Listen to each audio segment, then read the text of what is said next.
Hi, I'm James Nelson, partner at Massey Nackle Realty Services, and this is September 2012's The Nelson Report. My last blog, I wrote about the 6 mistakes that owners make when selling their properties and 6 ways to avoid them. It should be a given that most owners, when they want to sell, are looking for the highest possible price. There's probably only a few rare exceptions, such as when one not-profit sells to another sympathetic cause. But assuming that all owners, for the most part, are looking for this top price, what are the 6 mistakes that owners make when selling, and what are the 6 ways to avoid them? Well, one of the mistakes is that an owner will sell off-market because they think they receive an offer that's too good to be true. Well, the issue here is that you can't be sure that an offer is the best unless you have others to compare it to. So that's number 1. Number 2 is that owners sometimes sell off market because they want to be discreet and be confidential. Well, the reality is that after an owner sells, the property is going to go through the transfers and people are going to find out the price anyways. 3, owners sell without broker representation in order to try to avoid a fee. Well, oftentimes the buyer is brought by a broker who is paying that fee anyways. So even if the seller is not paying the fee and the buyer is, that fee is still coming out of the net proceeds. 4, owners do not wish to tie themselves up with an exclusive. There's a misconception out there that owners will get tied up for 6 months or even longer if they sign an exclusive. Many brokerage firms offer a cancellation provision, in some cases as short as 30 days. The reality is that if you're not working with an exclusive broker, you're not opening it up to the entire brokerage community.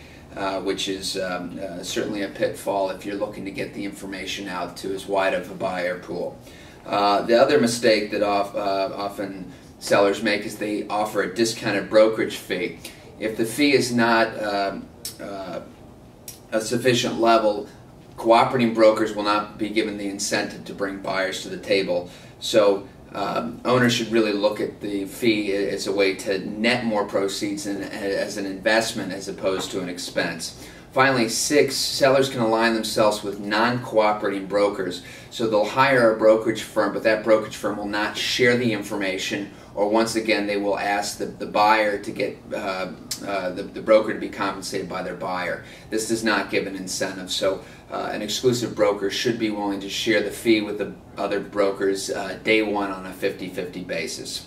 So with these 6 pitfalls out of the way, what are 6 proactive steps that you can take to make sure that you're getting the highest possible price?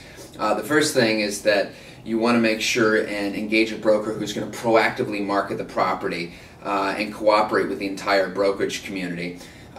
When you sell the property, you should stand up from a mountaintop yelling out aloud that the property is available. You want everyone in the whole world to know, because you want competition amongst buyers. You also, number 2, is you want to prepare a professional marketing brochure that has all the property's due diligence information, because when you negotiate an offer, you want it on an as-is, whereas basis. 3 is really, once again, direct outreach. You must have a strong buyer and brokers list. Oftentimes we find that the buyer is someone who owns in the neighborhood, so you want to make sure that there's sufficient outreach to the neighborhood.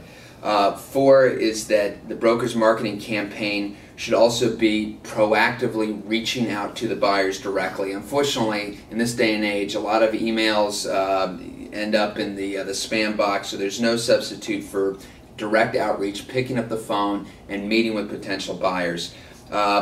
With that being said, still number 5, an online marketing effort is essential. There are several national and global websites that reach millions of buyers worldwide. LinkedIn and Twitter are another great way to spread the word. 6 is that after you have the proper outreach and you've sent the information out, you're going to have multiple offers. You need a controlled time frame to execute this, where you want to be able to call for bids and make sure and negotiate with these offers to not only get the best price but the best terms, and finally to make sure that the seller throughout the process is kept apprised so they know every step of the way where you are in the process. After you sign a contract, if you take a 10% non-refundable deposit on an as-is, where-is basis, the closing process should be incredibly smooth. So again, there's no rule that a seller needs to get the highest possible price, but if they pick the right broker and execute the right process, they can be rest assured that no money was left on the table. So that's it for now. Thanks again.